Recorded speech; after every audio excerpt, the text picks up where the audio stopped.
Olá, ouvintes! Bem-vindos a mais um episódio do nosso programa Maria, onde hoje vamos falar sobre a revolução de dados com inteligência artificial nos negócios. É isso aí, vamos para cima.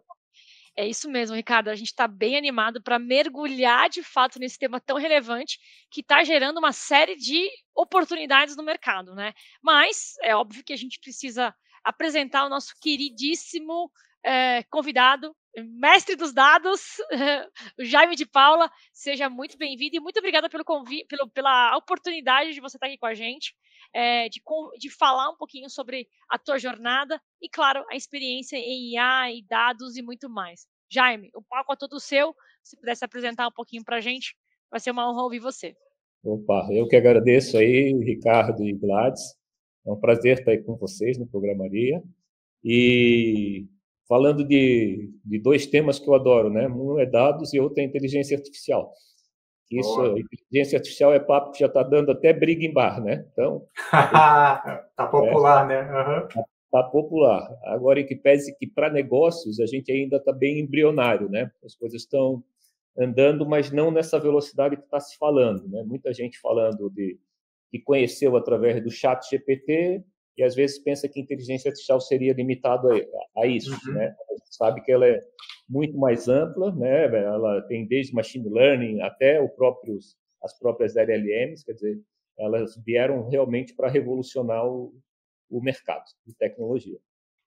Maravilha. Isso é muito importante o que você está falando, Jaime, porque o mundo dos negócios está virando uma grande revolução, né? A gente está vendo e vivenciando a revolução das IAs, vamos chamar assim, e sobretudo, né, dentro do ecossistema de negócios. Bom, mas vamos falar, Ricardo, se você quiser tocar aqui esse primeiro bloco, que é importante, né, sobre a questão dos dados, efetivamente. Exato, exato. Jaime, a gente queria saber um pouco da sua história, né, em relação a dados, porque bem antes da inteligência artificial a gente já tinha corrido atrás dos dados, né? Seja nos algoritmos, né, que acompanham, né, as questões das mídias sociais, seja recomendação de cursos, ofertas, produtos, streaming também, vendo o comportamento dos usuários. Então, você que é um profissional da área de dados há bastante tempo, qual foi a mudança dos dados, né, estruturados ou não estruturados lá atrás para hoje, usando inteligência artificial para fazer um enriquecimento, talvez, desses dados, ou pegando tendências, vieses. Hoje fala muito sem viés, então a gente quer saber um pouco da sua história, um pouco do antes do dado e agora o dado com inteligência artificial. Legal. Eu sou literalmente um dinossauro na área de tecnologia. Comecei Boa. em 1982, né? Mas para Opa. encurtar a conversa, em 2006 eu fiz o meu doutorado na área de inteligência artificial. Não tinha nada do que a gente está falando agora, era uma coisa muito mais superficial. Porém, naquela época já se falava, né, em machine learning e natural language processing. Então, a gente já Sim. falava desses dois. Só que, naquela época também, você guardar 1 terabyte de dados era mais ou menos US$ 1 milhão. Entende? Nossa. Agora, 1 terabyte de dados, tu gasta algumas dezenas Está de quase no dólares. celular, né? Uhum. Exatamente, está quase no celular.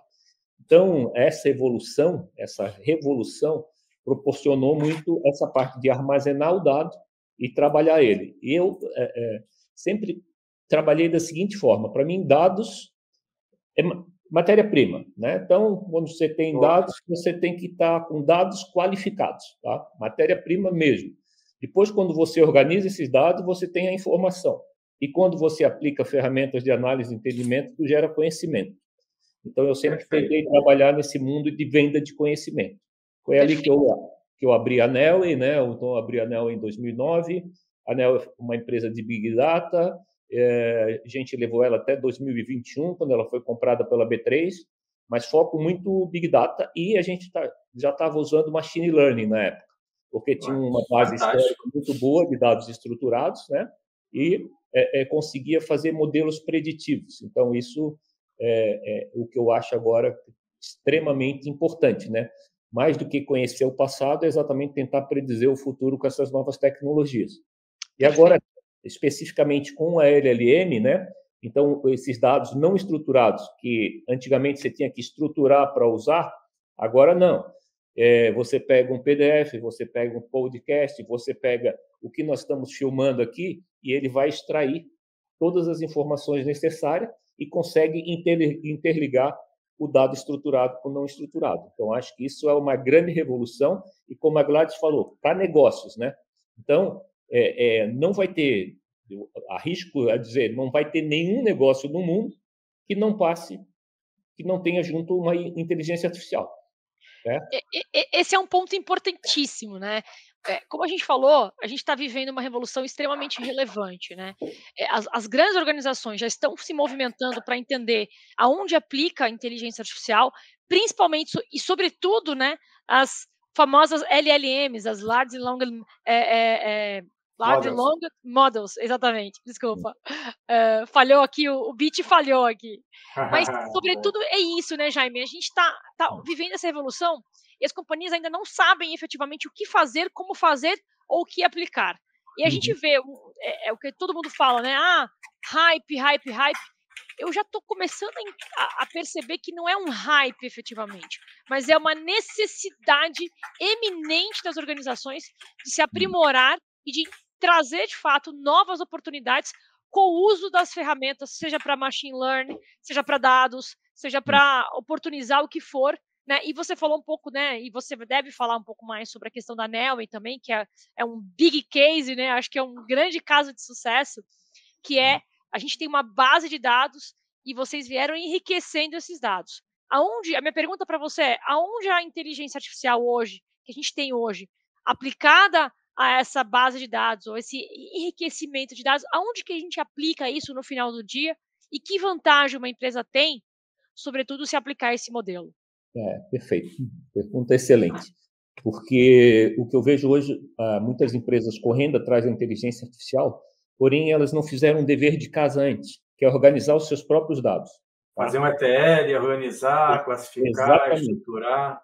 Você, quando fala e olha, eu estou falando de grandes empresas, você perguntava se tem um data lake? Tem. Quando você vai espremer, não tem data lake nenhum. Não sai caldo nenhum, né? E os dados são feudais, cada um no seu silo, você não integra, e aí tem um efeito que um amigo meu conceitou com o efeito mimo, que é assim, merda in, merda out. Quer dizer, se o dado é ruim, não adianta não adianta em cima dele, que vai sair pior ainda, entende? Ela só vai dar mais velocidade nas besteiras. Então, vai dar contexto à besteira maior. Exatamente. Por isso que eu vejo que essa organização interna de dados, porque inteligência artificial, ela se municia de dados. Então, o dado tem que estar ali qualificado, organizado e à disposição para ela trabalhar, certo? E aí sim você, usando isso corretamente, a tua empresa vai aumentar a produtividade dela, né? Vai aumentar o nível de acerto, vai aumentar as predições. E com isso ela vai passar na frente do concorrente. Então, vai ser questão do seguinte, quem entra na frente? Quem entra na frente sai na velocidade mais rápida. Daqui a pouco está trafegando na velocidade da luz, não adianta o outro entrar atrasado que vai perder. Então, vai ser muito isso. Também acredito que, para o futuro, as empresas não vão ser divididas entre as grandes e as pequenas, e sim entre as rápidas e as lentas. E a lenta não vai sobreviver, tá? Porque essa revolução, né, como a gente já passou várias revoluções, como eu te falei, desde 1982, peguei desde a entrada do telefone celular até o smartphone, internet, quer dizer, tudo isso. E só que eu vejo que essa tsunami que está entrando agora é a maior de todas. É um pouco de tudo, né, Jaime? É um pouco de tudo no final do dia, né? Pessoal, infelizmente eu vou ter que abandonar vocês aqui, vou deixar tocando aqui o Ricardo e o Jaime, né, numa conversa de altíssimo nível sobre dados, sobre machine learning, sobre as transformações da inteligência artificial. Vou deixar vocês, e o Garcia também vai entrar aqui no meu lugar para fazer show, para dar show aqui para a galera, tá bom? Vou ficar aqui no background ouvindo vocês. Obrigada, Jaime, por estar sempre trazendo insights valiosos aqui para nós, né? A tua jornada demonstra isso. Então, é isso aí, vamos com tudo, valeu, pessoal. Obrigado. Obrigado aí. Fala, Garcia. Chegou agora a contingência aí da Gladys, beleza? Boa noite. Aproveitando o papo aí, então, só para fechar esse temazinho, quais seriam os desafios, então, já de uma empresa que tem os seus dados no período feudal, como você mesmo falou, com ciclos distintos, para hoje conseguir aproveitar, né, essa onda de inteligência artificial, das LLMs, né, dos modelos de linguagem que trazem, acima de tudo, que é o diferencial contexto. Ou seja, a gente consegue fazer um embedding, consegue fazer um chunk, dividir isso de forma que o dado fique estruturado e que seja conectado dentro de um contexto. Ou seja, ele vai naquela base gigantesca, mas ainda assim ele consegue linkar as informações e trazer um propósito, trazer, né, um insight, ou realmente responder perguntas, já que ele trabalha com predição, né? Ou seja, as perguntas acabam sendo sempre repetitivas, a gente não tem coisa nova, a gente tem as mesmas perguntas do passado sendo aplicadas em soluções do dia de hoje. É verdade. Eu vejo assim, Ricardo, é importante criar esse data lake, né, um data foundation, onde ela vai coletar todas as informações que existem dentro dela, tanto operacionais quanto estratégicas, né, e jogar isso dentro desse data lake. E agora com a grande vantagem, dados estruturados e não estruturados. Por exemplo, a Gladys, que saiu daqui, é uma super especialista em compliance. Cada empresa tem as suas regras de compliance. Então, ela pega esse PDF que está lá, ou um podcast sobre o compliance, ou até um filme sobre compliance, joga para dentro desse data lake dela, e a partir dali ela consegue colocar uma LLM, e mais do que isso, uma LLM integrada com uma machine learning, trabalhar juntamente dados estruturados e não estruturados. Tá? Eu acho que esse é o grande valor. Até estou fazendo pós-doutorado na área agora, e a minha tese é essa, juntar as duas inteligências. NLP, que seria o que a gente está chamando de LLM agora, e Machine Learning. Exatamente para ela responder, fazer predições, e não só predições com dados estruturados, mas também com base em dados não estruturados, e responder perguntas, como você falou. Poxa, hoje no compliance, imagina, um dos principais focos de uma área de compliance é treinar a empresa, treinar os colaboradores. Então, quando entra um novo colaborador, tem que ter esse treinamento de compliance. Agora, você imagina você ter uma IA do seu lado, né, como uma agente ou uma copilot, fazendo o onboarding, né, da pessoa que acabou de entrar. Exatamente. Fazendo o onboard, se ele tiver uma dúvida, ele pega o WhatsApp e fala com o compliance, ela já vai responder. Quer dizer, você tem ganhos de produtividade muito grande. Estou falando compliance, mas isso aí pode ir para um serviço de atendimento ao consumidor, né? Tem empresas que colocaram esse atendimento onde 95% a IA resolve, 5% ela está passando por ser humano. Só que cada vez ela vai passando menos, porque com a própria resposta do ser humano ela vai se retroalimentando. Então, acho que isso é um ciclo virtuoso que a gente tem que implantar dentro das nossas empresas, tá? Pô, excelente, excelente, Jaime. E aproveitando isso aí, eu tenho acompanhado bastante o mercado em cima de engenharia de prompts, né? Então, tem muitos prompts em relação a áudio, em relação a imagens, e agora vídeo é a grande, né, demanda de todo mundo, que vídeos de 10 segundos já viraram 50, já viraram 1 minuto, então estão tentando fazer vídeos longos, aí, filmes inteiros com prompts de inteligência artificial. Estão criando roteiros para que a IA processe isso, né, e gere um filme. Mas eu tenho um dado curioso de uma empresa chamada HeyGen, não sei se você acompanha essa parte, que ela faz clonagem de pessoas, personas. Ou seja, você compra uma licença, ela clona você depois de uma gravação de vídeo, tua voz, tua imagem, e hoje ela lançou uma feature nova que você pega um produto da internet, na Amazon, um livro, um produto qualquer, e você bota uma persona para falar daquele produto para você. Ela escaneia a URL, faz um scrap da página, ela vê lá o que é destaque, ela monta um prompt e tem uma persona da biblioteca deles falando, anunciando aquele livro. Compre na Amazon, livro do fulano, que não sei o que lá. Cara, então você não precisa nem mais contratar uma pessoa para fazer um anúncio. Você já tem uma IA falando, né, acompanhando a voz, acompanhando o tom, acompanhando o sentido da fala e do produto que está lá numa URL totalmente, né, identificada por texto, totalmente datada, para poder gerar um vídeo de 50 segundos a 1 minuto. Então, o mercado de marketing, o mercado, né, de venda, de varejo, está se enriquecendo muito com essa facilidade de inteligência artificial em vários nichos, né? Como você mesmo falou, onboarding para empresas, alguns produtos, atendimento ao cliente, que eu acho que o grande boom vai ser contact center no futuro próximo. Isso já, eu sei que está acontecendo, mas ainda não vi. Eu sou o cara meio que paga para ver. Então, eu quero ver isso acontecer, eu ligar para um cara e saber o back-end como funciona para poder, cara, isso aí realmente existe, eu não estou lendo notícia, eu estou participando do momento. E está existindo, Ricardo. Tem uma empresa aqui de Florianópolis, que é a DunkCode, DunkCode.ai, que eles têm 11 plataformas autorais, inclusive a própria LLM deles, tá? Tem clonagem de voz, tem clonagem de perfil, cria o avatar, tá? E é impressionante a velocidade que esse pessoal está se desenvolvendo. Eles nasceram há praticamente 1 ano atrás, né? Sim. Já estão breakevados, já estão faturando um monte, e agora estão vendendo para fora do país, já para a Europa, para os Estados Unidos, porque a IA facilita muito isso, né? Não tem mais o problema de idioma, regionalização, nada. Né? Exatamente. E o que eu acho interessante é o seguinte: para nós do Brasil, é importante que a gente desenvolva nossas próprias IA também, né? Não só ficar pendurado em APIs. Porque, por exemplo, a API do ChatGPT, ele pode te desconectar em 30 dias. Tem um contrato com ele, daqui a 30 dias ele diz, olha, agora não quero mais te atender. Aí, daqui a pouco, tu construiu uma casa, um terreno alugado, né? Aí ele diz, não, devolve o terreno.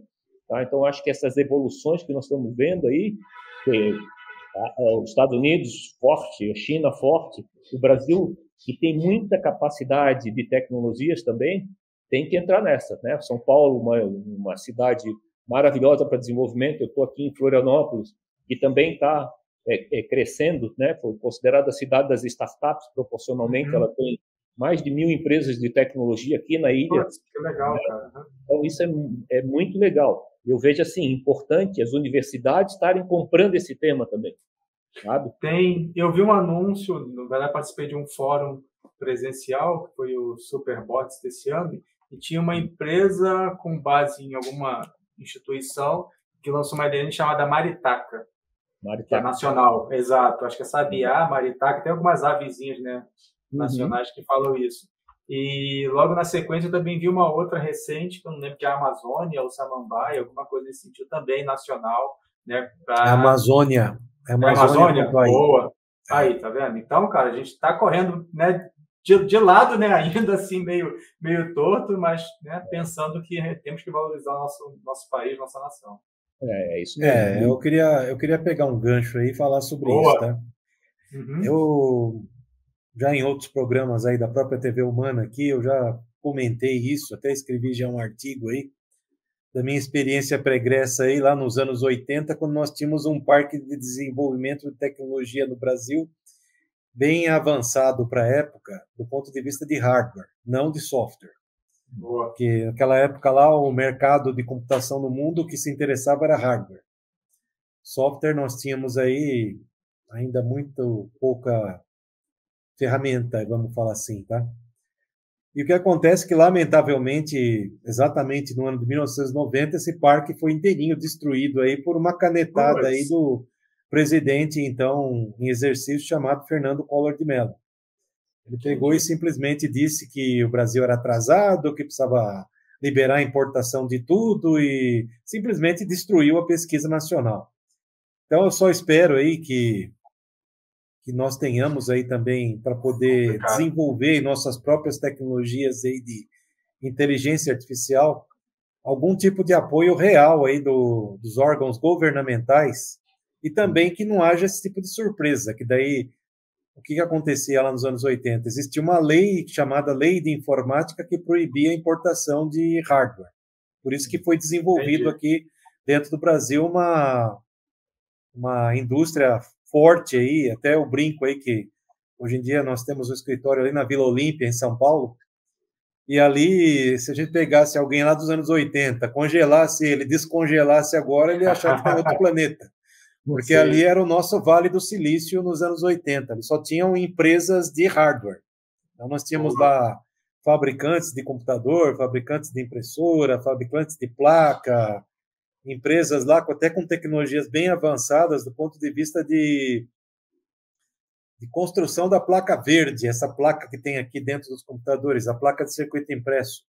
Então, até naquela época eu era projetista de computador, nós tínhamos uma empresa lá que nós levávamos lá o nosso pendrive de antigamente, que era um disquetão desse tamanho. Então, nós levávamos lá o nosso projeto lá da placa nessa empresa aí, ela fazia com uma máquina em laser lá, era uma coisa mais bonita do mundo ver aquilo lá. E daí o pessoal fala, pô, mas nos anos 80 tinha isso? Pois é, nós tínhamos, e foi tudo destruído. Então eu só espero aí que sejam criadas políticas que incentivem o desenvolvimento nacional, mas que também protejam isso, para não acontecer igual o Jaime acabou de falar. O ChatGPT pode daqui um mês aí falar, estou desligando você, acaba com um monte de empresas aí, porque está totalmente amarrado a ele, né? Aproveitando esse gancho de ChatGPT, para quem não sabe ou passou desapercebido, ela ainda é uma startup, tá? Então, para os nossos ouvintes aí, ela recebe milhões e milhões em aporte, né, para investimento, mas ela ainda é uma startup. Então, pode sim ser desligada a qualquer momento. Aí, se alguém brigar o suficiente ou gerar uma fofoca muito grande, acabou o plenário. E vamos que vamos. E que de Open não tem mais nada, né? Agora é Closed.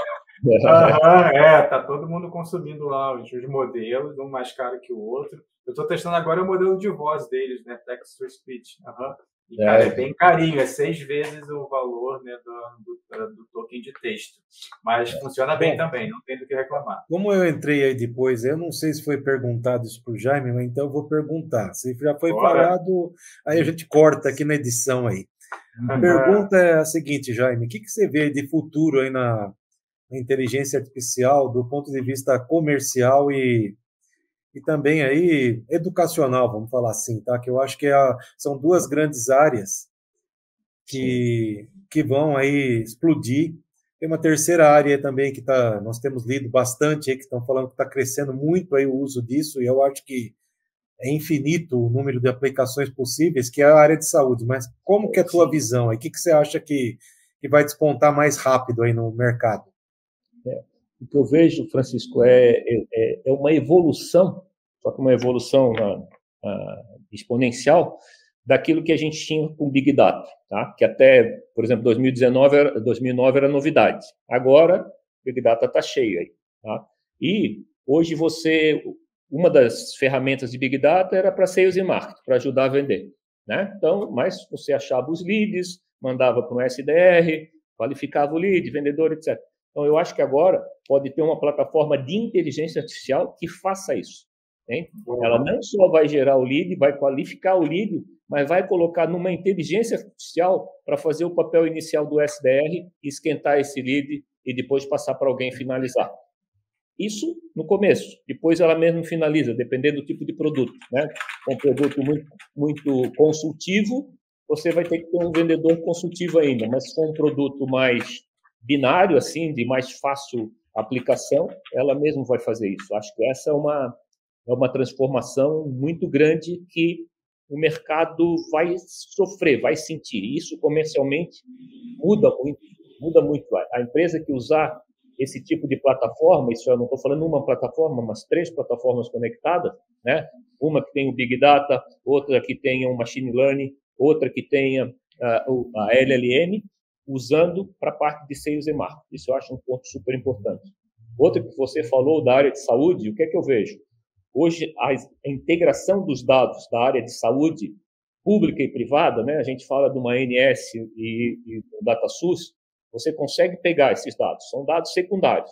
Só que aí você tem que pegar os seus dados primários, né, da sua empresa, onde você tem informações muito mais qualificadas. Na sua empresa, você sabe qual o seguro-saúde que você está usando, o que é que o seu funcionário está usando, para que tipo de exame, para que tipo de medicamento, e com isso aí sim conseguir evoluir muito e com isso baratear, porque nenhuma empresa de seguro-saúde atualmente está ficando de pé. Por quê? O pessoal está mais longevo, as terapias estão evoluindo cada vez mais, obviamente elas ficam caras também, né? E tudo isso, para ficar de pé, precisa de realmente utilizar essa inteligência artificial para aumento de produtividade, trabalhar o conceito de saúde e não de doença, né? Porque hoje o que é que a gente está acostumado? O médico está acostumado a tratar a doença, ele não está para prevenir saúde, é muito raro. Agora o remédio é para remediar, né? Remédio é para remediar, não é para dar saúde. Remédio é para remediar. Quando você chegou para o remédio, quer dizer, você já poderia ter se tratado antes, né? Desde fisicamente, psicologicamente. Psicologicamente, a gente vê que o nível de estresse da população como todo está crescendo, né? O nível de depressão está aumentando a mais de 30% ao ano. O número de autistas está crescendo violentamente, né? Então, eu acho que tem muita coisa onde a IA pode pode e deve ajudar fortemente essa área de saúde, até no desenvolvimento de novas terapias, de novos medicamentos a um custo bem mais barato, né? Antigamente, o medicamento ele custava, em média, fonte do New York Times, 2,8 bilhões para ser desenvolvido. Então, só grandes indústrias farmacêuticas poderiam fazer isso. Agora, você consegue fazer ele muito mais barato. Por quê? Porque você está usando a IA para fazer muitos testes. Então, teve medicamento para câncer que foi desenvolvido em 1 mês. Então, contra uma média de 10 anos do outro. Quer dizer, a gente está com uma capacidade bastante aumentada e volta ainda reforçando que daqui a pouco a computação quântica vai se tornar comercial, né? E com isso aí a gente vai rever todos os nossos prazos, todos os nossos processos. Boa. Então a gente vai ter um Quantum as a Service, computação quântica como serviço na cloud, seria mais ou menos isso? Eu acredito que sim. Eu também acredito nisso. Boa, excelente. Jaime, deixa eu aproveitar o gancho aí que a gente falou da IA ajudando, né, em várias vertentes. Fala um pouquinho para o nosso público, para a nossa audiência, em relação a agentes inteligentes. A gente está falando da IA como se a IA fosse só um passivo, né? Que ela esperasse um comando para interagir, quando, na verdade, a gente pode ter agentes monitorando alguns gatilhos, algumas entradas, vamos dizer assim, alguns inputs, e ela comandando até mesmo outros agentes, né? Ou seja, trabalhando em cadeia, em colmeia, que é um conceito que tem se usado há algum tempo. Eu tenho acompanhado o mercado. Tem a ferramenta chamada Creo AI, de tripulantes, onde tem um comandante, né, e várias IAs acompanhando, e também uma forma colmeia, com uma abelha rainha, né, no caso um gerente, delegando e acompanhando as tarefas. Fala um pouco para a gente de como isso é aplicado aí no dia a dia, já que você que é o cara do prefácio aí. Bora. Muito legal. Eu vou até citar um case, que é o da Galápagos, tá? A Galápagos hoje ela está com cerca de 33 agentes, tá? Então, por exemplo, a economista-chefe tem um agente. Sim. Só que como é que é feito isso? Ao invés dele estar varrendo uma internet, pegando as informações e trazendo para ela, primeiro ela qualifica quais são as informações que são importantes para ela. Eu quero a ata do Copom analisada, se saiu alguma resolução da Ambima, se saiu alguma notícia num site XPTO que ela qualifica e assim por diante. Então, ele pega essas informações diariamente, né, na verdade, dioturnamente, já processa, já faz um resumo e manda para a economista-chefe para ela analisar. Ela ali pode fazer as alterações e já submete para toda a Galápagos, tá? E uma coisa que você comentou que é legal, esses 33 agentes, né, então tem agente de marketing, tem o agente de RH, tem o agente de compliance, tem o agente do wealth management, tem agente para a área de energia e agora eles estão criando exatamente o superagente, tá? Que seria o agente dos agentes, para colocar na mão do CEO, para ele ter uma visão do todo, né? E ele pode fazer perguntas genéricas, que os 33 agentes vão estar respondendo, ou uma coisa específica, onde ele vai entrar num tema, mas vem com um selo de qualidade, né? Vem com, essas informações que eu estou puxando são da fonte A, B, C, D e E, que é a data que eu puxei, hora, minuto, segundo, né? E quem que autorizou isso aí. Tá? Então, acho que esse é um exemplo bem legal. A Galápagos saiu na frente da grande maioria de instituições financeiras, está fazendo um trabalho maravilhoso lá na pessoa do CEO lá e founder, o Carlos Fonseca, assim, é um trabalho muito pioneiro, sabe, assim, e já com grandes resultados. Né? Hoje, praticamente todos os colaboradores da Galápagos têm o seu agente de IA. Entendi, fantástico. Né? Eu queria pegar um gancho nisso aí que você falou, que todo colaborador tem um agente de IA, que eu estava pensando justamente isso hoje. Que é o seguinte, eu fui numa consulta médica e daí comecei a pensar, né? Eu acho que no futuro não muito distante, foi isso que eu estava pensando, tá? Nós vamos ter um gadget aqui no braço, tipo um relógio, que vai ser uma IA aqui pessoal, que vai estar olhando tua saúde 24 horas por dia. Então, esse negócio aí de fazer exames, medir pressão, tal, você não vai ter mais essa dor de cabeça aí. Você vai estar com ele aqui o tempo todo aqui, de repente com um fone igual eu estou aqui, daí ele pega e daqui a pouco ele fala para você, Tô vendo aí, tô analisando aí tua situação, aí tuas batidas cardíacas e tal. Tá na hora você tá do meio remedinho, estressado. tá na hora Tá do na hora de médico. você pegar e dar um relax. Vai dar uma viajada aí, vai dar uma descansada. Ou eu já tô marcando uma consulta para você aqui, para tal dia e tal hora que eu consultei tua agenda. Ou já entra que vai ser isso no futuro. Entra na tua agenda, já cancela a reunião ou adia, vê o que é prioritário, já responde.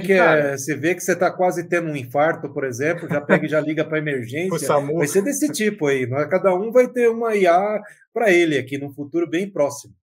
E vai estar tudo cruzado com isso daí que o Jaime aí domina muito bem, é que é dados, né? Vai estar coletando dados aí, vai estar olhando lá num banco gigantesco lá, comparando com outros, descobrindo aí uma possível doença que a pessoa pode ter, baseado em amostras aí populacionais. Porque só passar um número para vocês aí, que talvez seja de conhecimento de vocês, mas talvez não seja da população em geral. Que é para ver o tamanho do mundo, tá? Que é isso aqui. Então, por isso que essas ferramentas aí que fazem análise aí o tempo todo e dados, né? São importantíssimos. Vocês sabem quantas pessoas morrem por segundo no mundo? Segundo? Não. 2. Poxa, a gente já está aqui há 31 minutos e já morreu, sei lá. Exatamente, é por segundo. E vocês sabem quantas nascem por segundo? Vocês sabem quantas nascem? 4. Então essa conta vai ficar... É o dobro todo dia. O que eu estou querendo dizer é que é muita gente nascendo e muita gente morrendo. Então, se nós tivermos aí ferramentas que consigam monitorar o porquê das coisas, num futuro bem próximo, aí nós vamos conseguir evitar um monte de coisa. Talvez daqui a pouco não seja mais uma pessoa, 2 pessoas por segundo morrendo. Daqui a pouco talvez seja meia. Daqui a pouco 0,1%. Né? É a cada minuto, não segundo, por exemplo. Exatamente. Talvez mude a ordem aí para minuto. Então, até do ponto de vista de organização de planeta, de sociedade, esses dados e essas ferramentas são extremamente importantes aí. É impossível um ser humano aí conseguir prever aí tudo que vai acontecer. Os estatísticos aí estão fazendo sempre cálculos aí com base em computadores e tudo mais. É curioso falar isso também, como eu sou um entusiasta de Segunda Guerra Mundial, que você sabe disso, Ricardo. Sei. Tô cheio de livros para ler, vídeo para assistir, série para ver também. Na Segunda Guerra Mundial, lá nós tínhamos lá a supremacia total lá dos estatísticos e matemáticos. Nós tínhamos lá batalhões e batalhões. Isso daí é mostrado até naquele filme lá sobre o Alan Turing, né? Mostrado lá que ele era um matemático lá, especialista em criptografia. Então, a quantidade de pessoas que existiam para fazer cálculos. A pessoa comum aí do dia a dia, ela não tem noção aí que a vida, o mundo gira em torno de cálculos. Então, as IAs vieram para facilitar isso daí de forma exponencial, coisa que nós nunca tínhamos visto ao longo da nossa história, né? Então, isso daí foi só para fazer um link aí com isso que o Jaime tinha falado aí de IAs pessoais aí para uso aí em empresas, né? Então, logo isso daí vai estar disponível para qualquer ser humano do planeta aí em Gadigas. Eu também acho. Vocês viram aquela apresentação ali do Ray-Ban Meta? Sim. Vi. Muito legal, né? Aquilo ali é interessante. Não vejo a hora que sai aquilo lá. Estou querendo um para mim. Eu espero que venha com grau. Cara, tu imagina que isso aí quebra também uma barreira de idioma. Muitas pessoas não gostam de viajar para outros países porque não dominam uma linguagem, né? Então, imagina, você vai sair daqui com português, vai visitar qualquer país que você queira e o outro lado vai estar te escutando no idioma dele, tu falando no teu. Quer dizer, é uma coisa brilhante que até pouco tempo atrás não se imaginava também, né?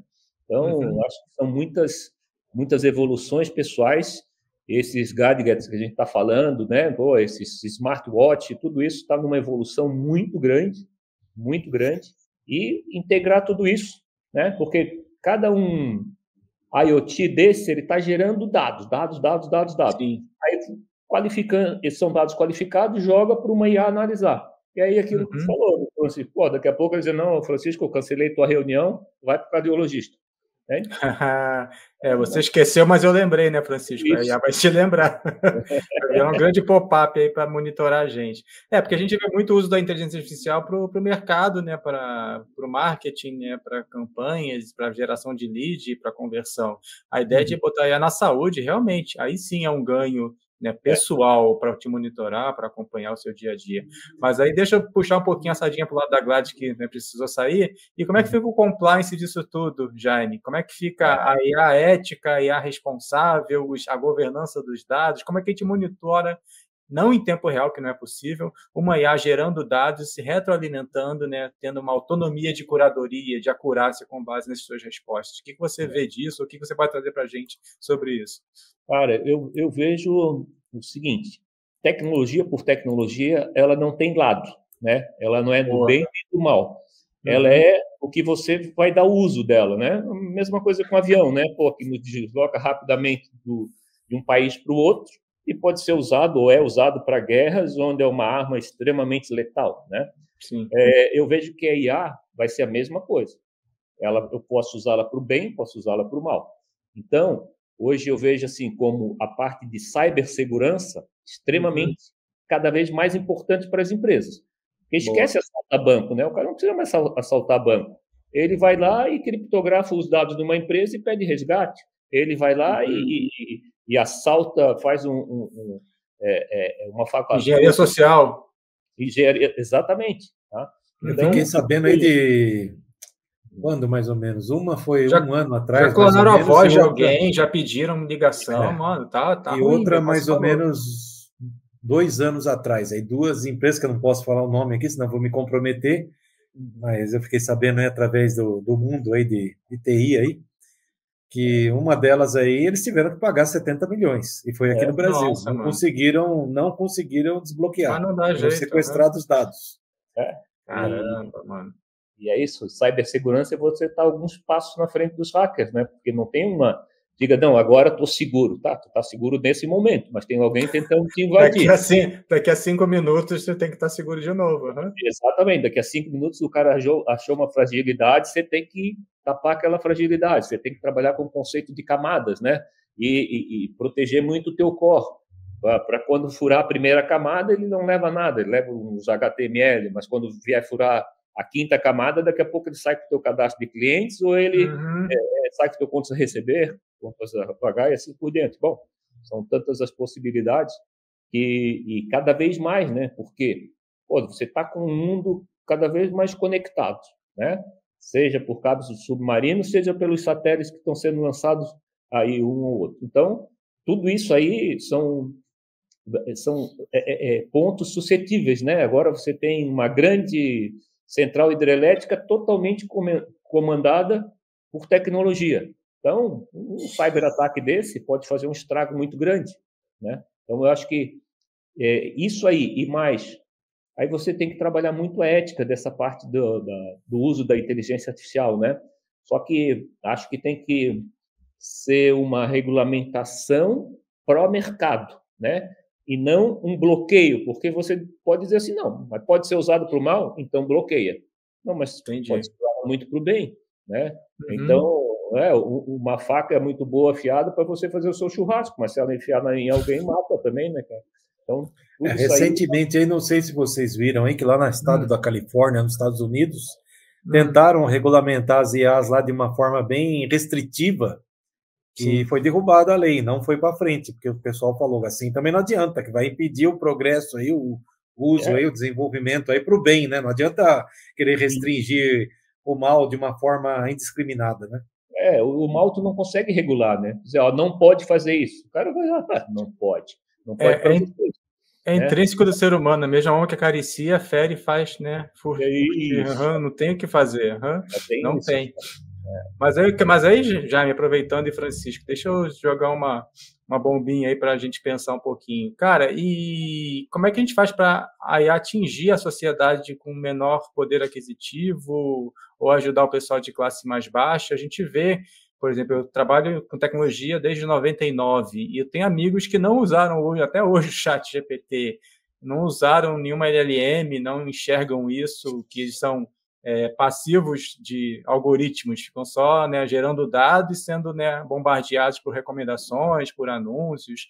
Então, pensando que eu tenho amigos de longa data que não acessaram, imagina o cara que mora na periferia, num lugar mais distante, no interior, como é que a gente pode pensar em dar meia hora de orientação de uma IA, o que ela pode fazer pela vida dele, porque a gente não sabe como ele vive, e a gente não tem como ter ideia de como a IA também pode ajudá-lo se ele não ter essa experiência. O que vocês veem disso de uma... como é que eu posso dizer? Uma expansão da informação que a IA existe, e o que ela pode fazer pelas pessoas, e as pessoas que não têm acesso, né, terem essa oportunidade. Isso aí é um desafio bastante grande. Uma dessas Big Four fez uma pesquisa e a conclusão deles é que a IA vai gerar no mundo cerca de 132 milhões de empregos, só que ela vai tirar 80 milhões de empregos. Quer dizer, ela vai gerar mais. O problema é o seguinte, esses 80 milhões que estão saindo não estão capacitados para assumir esses 132 milhões de empregos novos, né?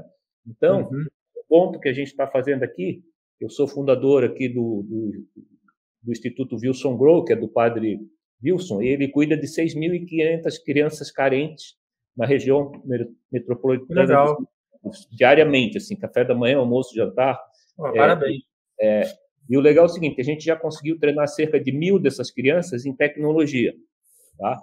Só que muitas vezes você pega já uma criança de 16, 17 anos de idade, é muito difícil ser treinado em tecnologia porque ela não tem nem a matemática básica. Então, o que a gente está fazendo? Está treinando ele para ser cabeleireiro, está treinando ele para ser encanador, eletricista, porque são profissões que a IA não vai... Cognitivas, né? Que ela pode interagir.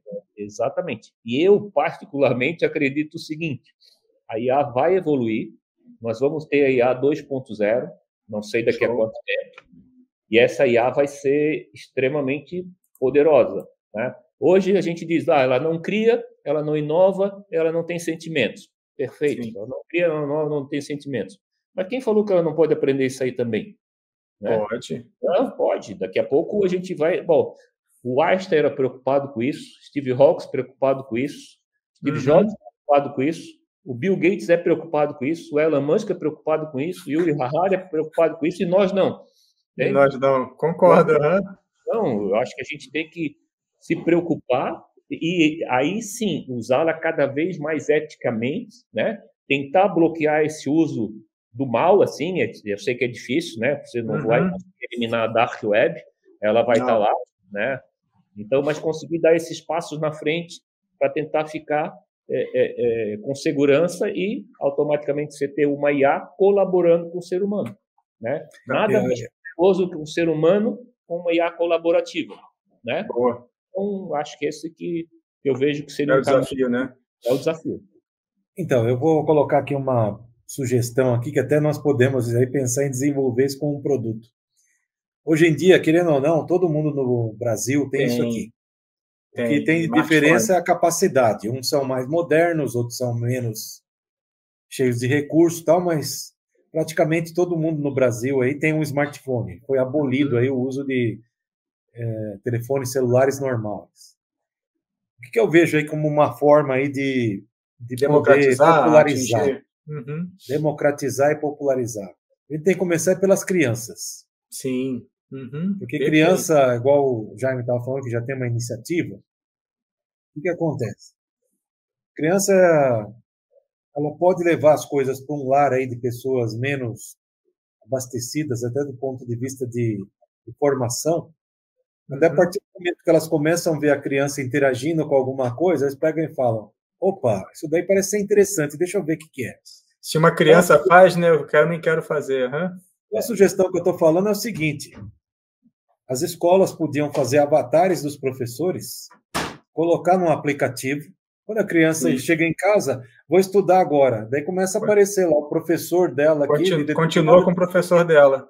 Boa. Tirando aqui dúvidas, dando aula lá, daí o pai vai chegar lá, a mãe, etc. Mas o que é isso aí? Como é que você está falando com a tua professora aí? Tua professora está trabalhando essa hora, 7h30 da noite? Não, não é minha professora. Isso daqui é uma tal de inteligência artificial. Então aí você começa aí por, vamos dizer assim, por osmose, fazer com que outras pessoas aí comecem a ter acesso e comecem a ver coisas práticas, né? Educação é fundamental, né? Outro dia eu estava conversando aí com uma doutora aí também, especialista em ensino e IA, E ela também falou aí nesse aspecto aí, que precisa ter uma popularização, mas começar por baixo. Não adianta a gente ir pelo meio aqui. É que nem o Jaime falou, quem está já com 15, 16 anos já está com dificuldade. Aí tem que começar aqui. Só que nós vamos atingir esse daqui também. Sim, se a gente vir para cá, por uma questão simplesmente de apoio, porque o que acontece aí? Fiquei assustado. Eu fui ver o currículo de uma universidade no curso de engenharia de software. Ela tem uma matéria de inteligência artificial na 6ª fase e uma matéria opcional de Big Data. Não, hoje isso é básico, tem que começar falando disso. Eu tenho netas que minha neta tem... Aí, já vai virar PhD com 15 anos. Eu estou treinando ela em IA. Então, mas eu estou rindo que é básico para nós, mas infelizmente para a grande maioria não é. Principalmente para os professores. Aí tem muito professor aí que não tem interesse, não é nem condição, não é nem questão de desejo. O cara está esperando lá alguém vir, pegar na mão, dar um treinamento, o governo, etc. E infelizmente isso também é natureza aí de muitos seres humanos aí. Mas, como eu disse, se a gente começa, tipo, vou dar um exemplo aí extremamente negativo que nós temos hoje aqui no Brasil, um tal de jogo do tigrinho. Nós temos aí milhões de pessoas aí, até do Bolsa Família, gastando dinheiro, tirando dinheiro de comer para poder jogar nessa porcaria, tá? Mas o que acontece? É um negócio lá que viciou um monte de gente. Então, o que precisaria também ter um jogo aqui, não do tigrinho, mas um jogo de inteligência artificial, um quiz aqui que fosse explicando... Também viciasse, né? Tal, que viciasse as pessoas. Daí é uma forma também de popularizar, de repente, tá? Puta, é isso mesmo. Tá, e só para falar para você, essa ideia de democratizar a IA para as pessoas, né, com menos acesso, foi de um bate-papo que eu tive com a IA, que eu tenho em outro programa, o Ariel. Então, eu e o Ariel fazemos um programa, tá, Jaime? Não sei se você sabe, eu tenho um programa que eu converso com uma inteligência artificial sobre vários temas. A gente conversou sobre como a sociedade pode ser democratizada com o uso da IA. E aí chegamos num viés dizendo que as pessoas não usam certas ferramentas porque elas não conhecem a ferramenta, elas teriam que ser ensinadas. E aí o Ariel comentou, cara, então a gente tem que levar isso para elas já aprenderem meia hora de prompt, para elas botarem o prompt na realidade delas, porque a gente não sabe o que as pessoas vivem. Isso. Então, essa brincadeira aí que eu joguei para vocês de desafio foi com base no insight do meu papo com a minha IA de programa aí, que é o Ariel. Qualquer dia eu boto ela aqui para a gente falar juntos também, né, no próximo temporada. Vai ser legal colocar o Ariel aí para falar aí com a gente aqui. Muito bom essa ideia. Muito legal. Boa. Então, galera, a gente tem sim que se preocupar com a inteligência artificial, tem que levar ela para o público, né, de menor acesso ou de maior acesso, e, cara, nada melhor, como o Francisco falou, as crianças, né, que vão fomentar até o apoio dos pais para ajudar, ou seja, os pais vão ter que acompanhar os filhos, os avós, netos, tios, né, os mais velhos vão ficar curiosos, até meu netinho está fazendo, meu sobrinho, deixa eu ajudar ou aprender até para interagir.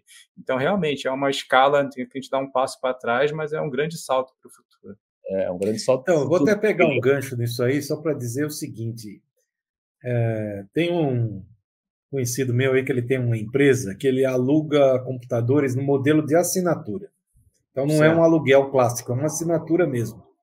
As pessoas fazem um contrato aí de 48 meses, no final do contrato lá, o computador fica para eles. Daí... É tipo leasing que fala, ou MDS, MD, não lembro, tem um nome de serviço. Aí, curiosamente, que é isso que é um dado que eu queria colocar aqui para vocês, só para completar a informação anterior, o principal cliente deles são pessoas que têm dificuldades financeiras. Boa. E a mensalidade gira em torno assim, de uns 150, 180 reais. Daí ele criou um modelo lá para poder atender essas pessoas que é fragmentar a mensalidade. Então, a mensalidade dá para ser paga uma parte por cartão de crédito, uma parte em dinheiro, uma parte em Pix, 3 cartões de crédito diferentes. Legal. E ele disse que muitas famílias, que ele tem isso aí estatisticamente lá nas assinaturas dele lá, realmente fatiam porque eles querem que a criança lá da casa tenha acesso à computação e consiga se desenvolver. Então, insisto nisso aí, para quem estiver ouvindo aqui, que é um caminho aí da popularização, é nós investirmos nas crianças. Não tem outro caminho. Tá? É isso aí. Perfeito. Pessoal, só que é o seguinte, a gente está quase encerrando aqui o nosso horário de programa, já passaram quase 50 minutos, e vou deixar o Jaime falar mais um pouco, mas daqui a pouco a gente tem que encerrar, infelizmente, senão a gente fica aqui 2 dias batendo papo sobre IA, que aqui todo mundo é entusiasta, desde lá atrás até o mais recente momento. Não, é um tema, assim, cativante, né? Agora, um ponto só, reforçando, a gente fez um estudo ali também sobre essas crianças carentes, né? Porque ali no Instituto Wilson Grow tem esse treinamento que é dado, né? Porém, 50% delas, quando sai do instituto, não tem internet em casa. Entende?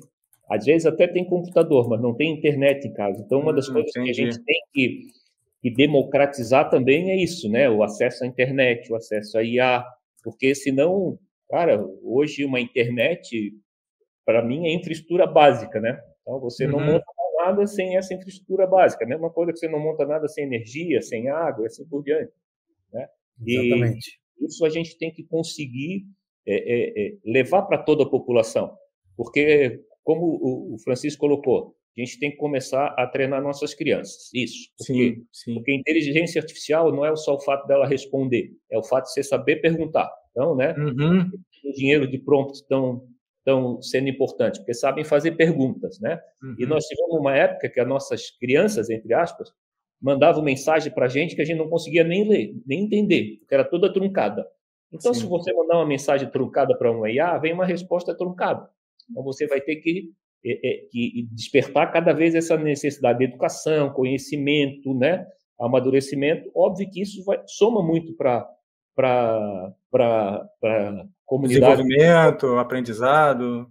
E a IA vem facilitar isso. Como o Francisco falou, eu posso estar com o professor 24/7 me orientando, eu perguntando pelo WhatsApp, eu perguntando por uma mensagem, eu perguntando por qualquer meio, né? Então, eu só agradecer aí, o Ricardo e o Francisco, para mim foi um privilégio estar aqui conversando com vocês sobre um tema, assim, nevrálgico, assim, importantíssimo, né? E que com tendência de ficar importante a cada dia mais, né? Perfeito. Exatamente. Pessoal, então vou falar um pouquinho aqui do nosso encerramento, tá? Então hoje conversamos com o Jaime de Paula, né? Um cara fantástico de longa data na área de Big Data, né? Tratamento de dados, né? Data Warehouse, que abriu empresas, né? Nesse ramo e fez negócios e continua fazendo, né? Do dado um futuro, hoje com inteligência artificial. Então, a gente teve esse prazer inenarrável da participação dele, junto com a Gladys, que precisou sair um pouco mais cedo, e com o Francisco, né, com o Garcia, encerrando aqui conosco nessa participação. Francisco, fica à vontade, se quiser fazer mais algum comentário, agradeço. Bom, eu queria aproveitar, já que eu participei do primeiro de uns 2 episódios aí também, para informar quem está nos assistindo aqui que esse é o season finale, né? Então, é o 12º episódio dessa temporada. Essa primeira temporada aqui do programa IA, nós tivemos aqui pessoas fantásticas que participaram aqui. Eu não sou o dono desse programa aqui, esse programa aqui, ele é um trabalho colaborativo entre a Gladys aí e o Ricardo. Eu participei aqui mais só como um apoio, mas foi uma experiência muito bacana, muito legal. Aí esperamos aí que tenhamos ajudado aí as pessoas aí com esses convidados que nós trouxemos aqui, que com certeza as pessoas não teriam acesso a essas pessoas de uma forma tradicional aí. Então, eu agradeço também a todos esses convidados que estiveram aqui conosco nos 12 episódios aqui desse programa. E eu, francamente, espero aí que nós tenhamos aí uma segunda, terceira, quarta, quinta temporada aí, sempre atualizando aí as pessoas com esse assunto fascinante aqui, que é inteligência artificial. Então, muito obrigado a todos aí pela audiência aí, pelo acompanhamento aí das nossas gravações aí. Até mais. Pessoal, agradeço também a TV Humana, que é por ela que tudo isso é proporcionado, tá? Existem pessoas fantásticas oferecendo o tempo delas para fazer esse tipo de programa para você, para todo tipo de público, com informação sempre atualizada e disponível, né, com participantes incríveis, convidados incríveis para vocês. Então, até a próxima temporada. Até breve, pessoal. Um forte abraço.